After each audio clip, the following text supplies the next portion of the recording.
English questions, please, and then in the last couple of minutes we'll go to Afrikaans.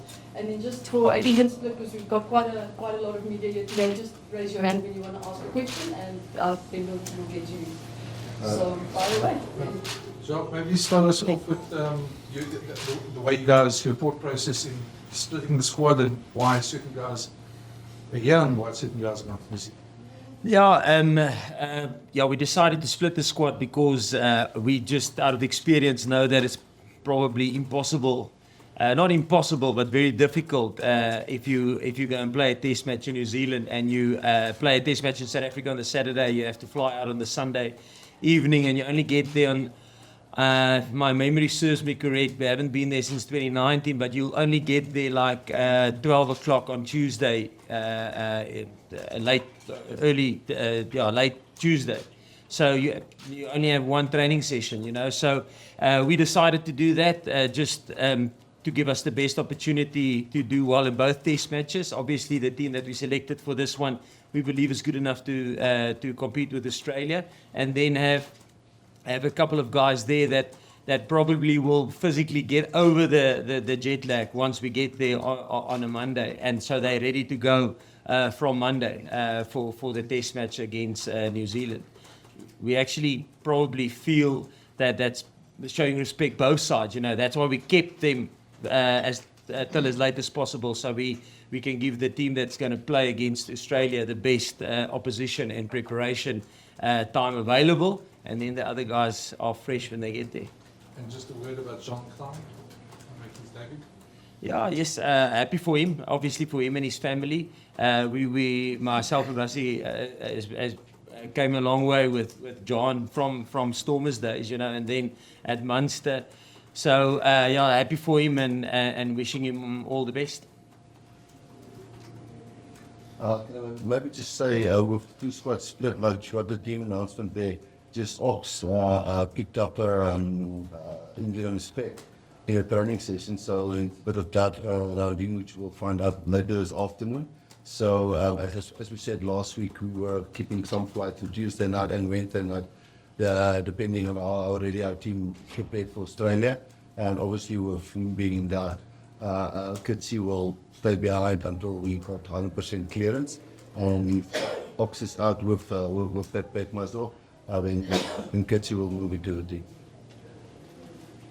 Just on that, is it a bump or you suspect to do something more seriously? I'm a bit worried about it, to be honest with you, but I mean, you know, Ox is not a guy who stopped training. So you know, he's a guy who normally bite the bullet and go through training. So I'm a bit worried about it, but let the medical team tell us to know seriously. There's 4 of them on the table, so you must check out the order. Jacques, with the 6-2 split, is that an indication of maybe the onslaught that you're expecting from Australia physically?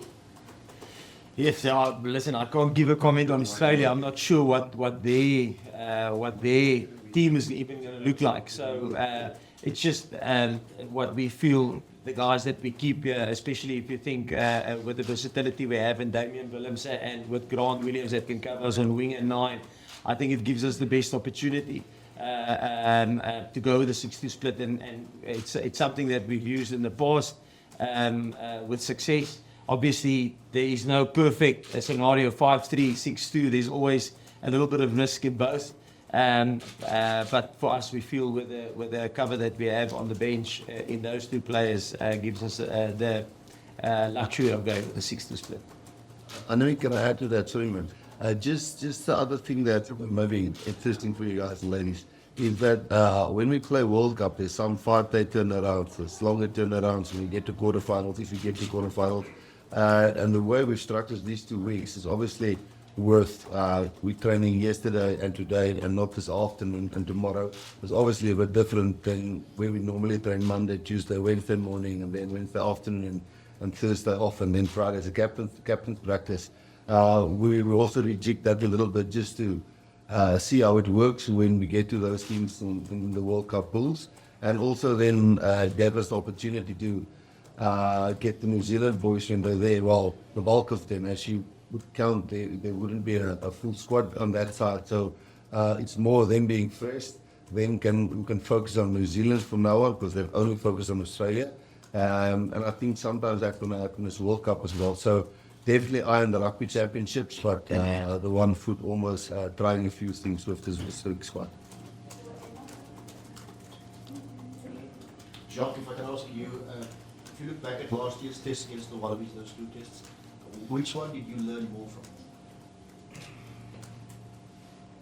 from? Probably both. But the loss, the loss probably embeds in your brain the longest. And yeah, probably I would say the loss because we had to find some solutions into the going into the second test. Yeah, so the loss. John, just follow up probably Rassie as well on the 6-2 split. When time is right for Pollard to return, Mark should probably be looking at Pollard getting into the number 12 jersey on a similar type of split, depending on the different games. Well, definitely. I think I know we've used Andre many times when he moved in a game 12, which worked really well. But it's far away from being ready now. We're talking end of rugby, definitely after Rugby Championships. You know what? Damien Willems is obviously somebody that can cover that 10, 12, 15 for you have to. And I think just to maybe say, it's never a disrespect or a fear of the opposition as forward back. It's sometimes just you want the best 23 players in the 23. Because if you can use all 23 of them, I think you've got a better chance. So you just always go the traditional route where you sometimes pick somebody in a certain position, but he might not be as good a rugby player as the other players. So we just try always to pick the best 23 players for that specific game with the opposition in mind. So we won't always go with a 6-2 split. We might not go next week, especially after the taxi and then flying over there and the load the guys going to take.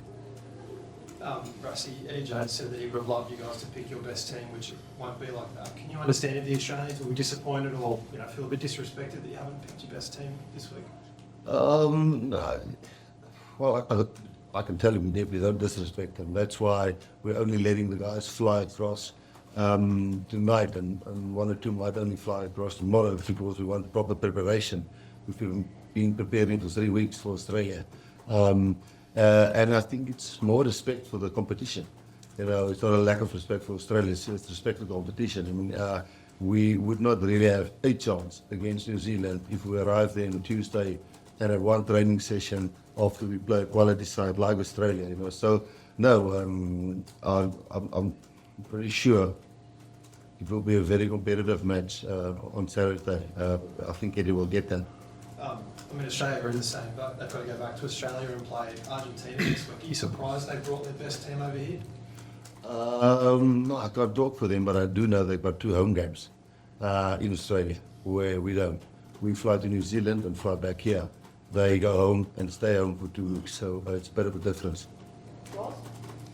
Jacques, second start hero for Wani. You guys looking forward to seeing how he does again, and just a word on pairing him up with Quillis there as the halfback pairing.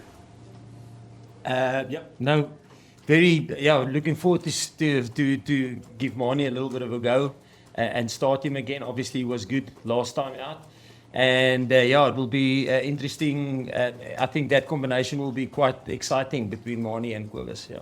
And sorry, just one more on. You've got Dwayne and Lukhanyo both starting. Must be tough to pick between them who's going to be captain. What sort of made you switch towards Dwayne rather than Lukhanyo?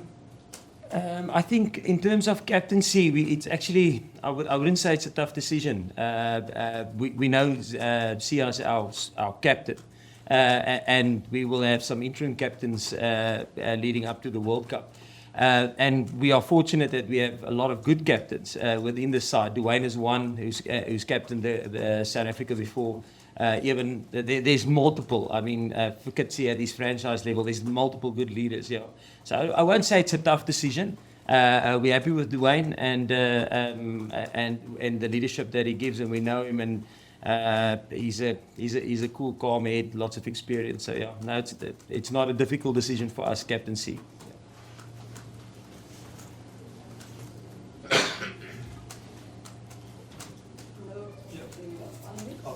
I was just going to say, what team do you think Australia will pick, or what do you see as their big threats? I know they won't name their team till Thursday, but what have you identified there? Yeah, listen, I think if we go into, we think, I'll only speculate, but obviously they've got a quality squad here, and we expect a very good team, whoever they select, but we will just purely speculate in terms of who they will select. I don't know. I think that's just to answer your previous question. That's why it's so difficult to prepare for Australia. It's Eddie with all the new coaching staff that he brought in. It's players that he hasn't worked with for a while. You know, we don't even know how long they've been in camp. You can't analyze the previous games that they played for Australia, and you can't go and look at how many coached at England because we've got different players. So we're actually respecting him. I mean, I think it's his 11th game, but his first start. I think it's Mani's first official start.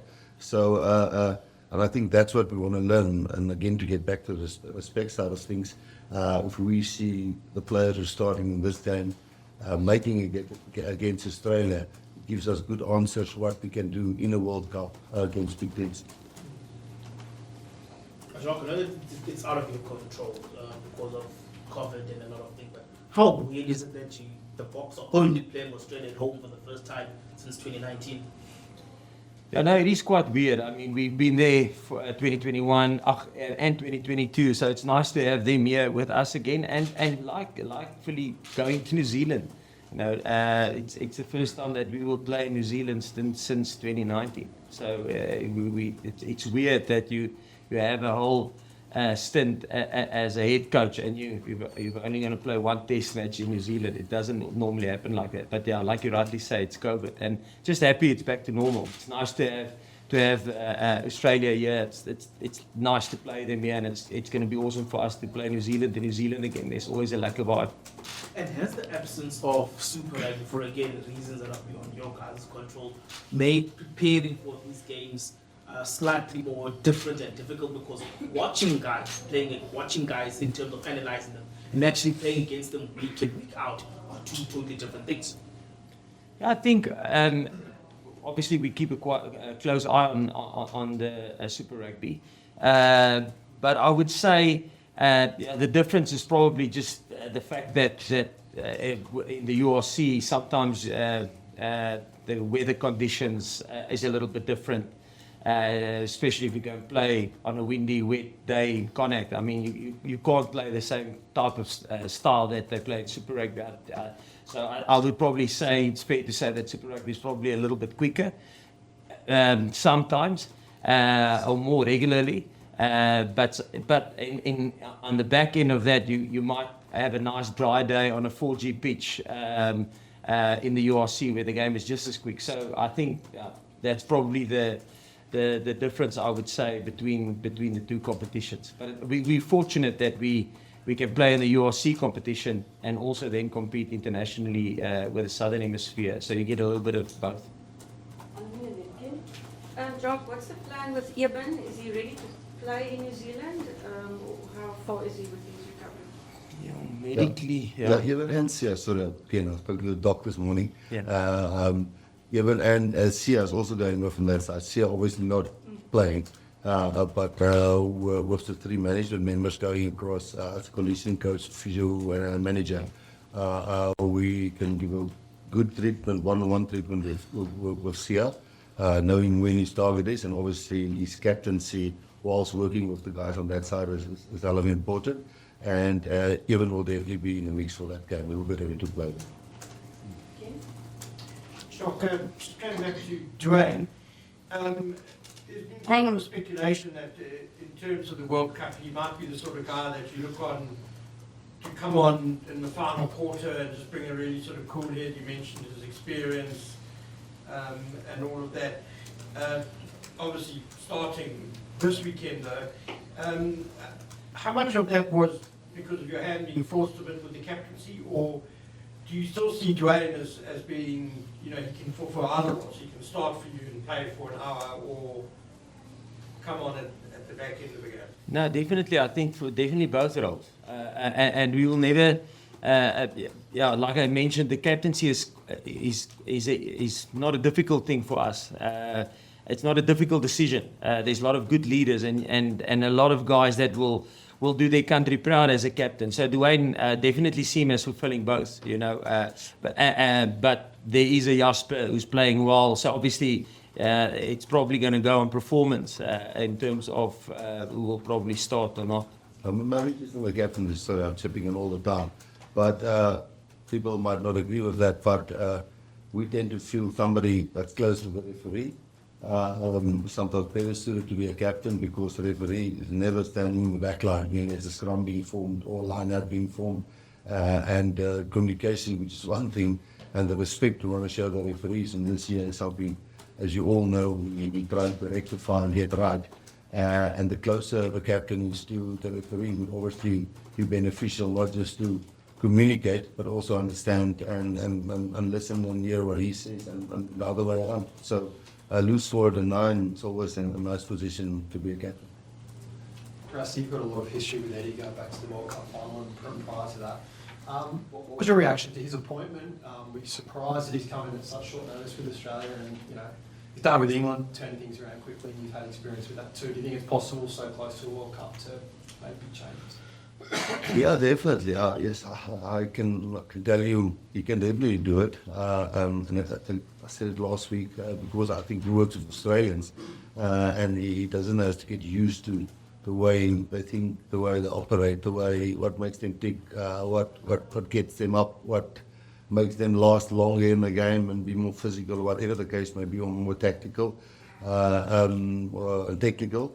And I think Eddie might have, in my opinion, missed that a little bit when he moved around between countries. He was with us in 2007, just before we went to the World Cup. Me and him swapped, and he went over with the team. I was about 2 or 3 days working with him. And then we've coached against him many times, you know. I think Eddie has come from losing with the Queensland team, I think 100-something against the Bulls, but turned things around and won big titles and beat with Japan, the Springboks, you know. So he can turn things around, and especially with a country which is his country, you know. So I think he can definitely do it. Marco, you're back in the Springbok mix after being out for a bit. Are you happy to be back? Looking forward to it? And how tough is it to sort of come in a World Cup year, and now you sort of got to fight with some very established guys for a spot in that flight to France? Yeah, no, it was a bit time out, but yeah, I'm grateful for the opportunity and to get a chance to play again. Yeah, I think it's a healthy competition. I think everyone is pushing each other, and we have all good relationships, and I think it's to bring the best out of each of us. And I think that there's a bigger picture rather than individuals. So we're representing a country, and if we can bring the best out of each other to get the best guy on the field, I think that will be the goal. Is it nice being alongside Dwayne and Peter Steff again? You've played with him before, and us back 3 there to go into the last match with. Yeah, no, it gives you confidence playing with Peter Steff and Dwayne. That has obviously a lot of experience, and me playing with Dwayne when he was at the Bulls. So yeah, that definitely helps. Yeah.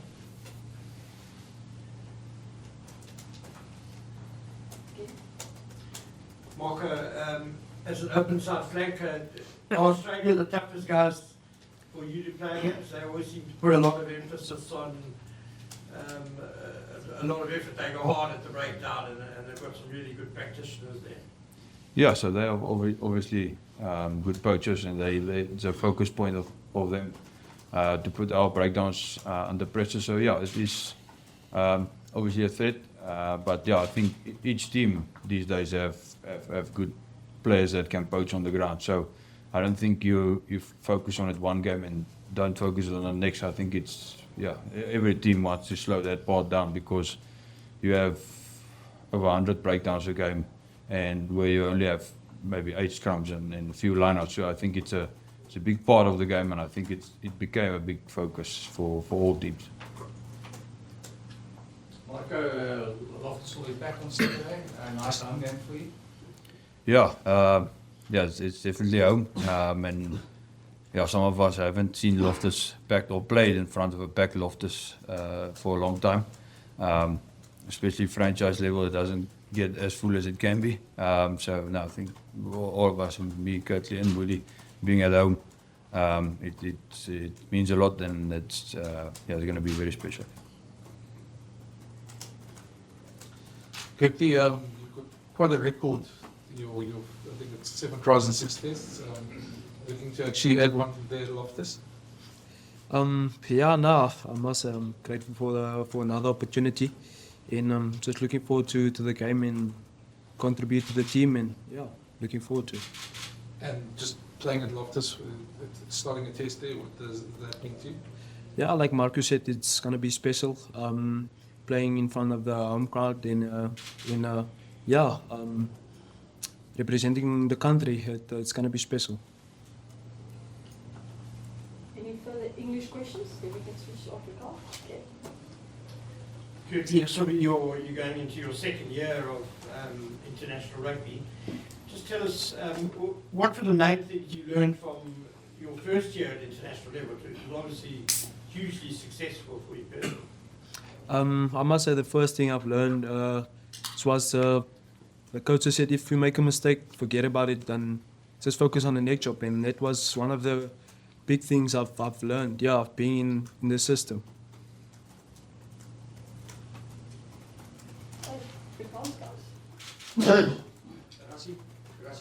Any vraag herhaal en Afrikaans span het julle gekies het nie.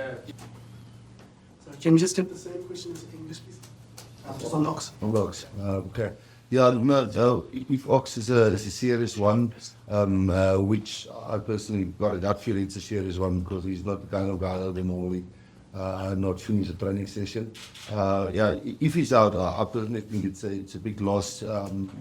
Ox has really come into his own the last year, I would say, and the way he's contributing, not just on the field and in scrums, it's in sessions and taking ownership of being a Springbok and understanding what we're trying to do and finding solutions and leading in a lot of the departments for us and really pushing guys like Captaincy really hard. There other guys who can play both sides, Trevor, Thomas, Vincent can play both sides, but I think if we lose Ox, it will, for a long time, hopefully not a World Cup round, that will be really not nice, but yeah. Teen Australië.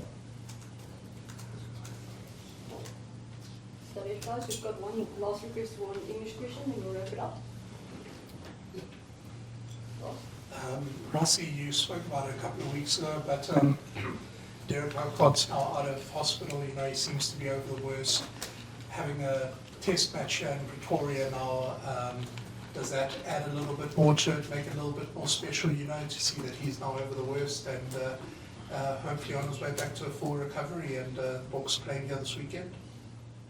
Yeah, I just saw one of our friends of Munster was passed away tragically, I think yesterday.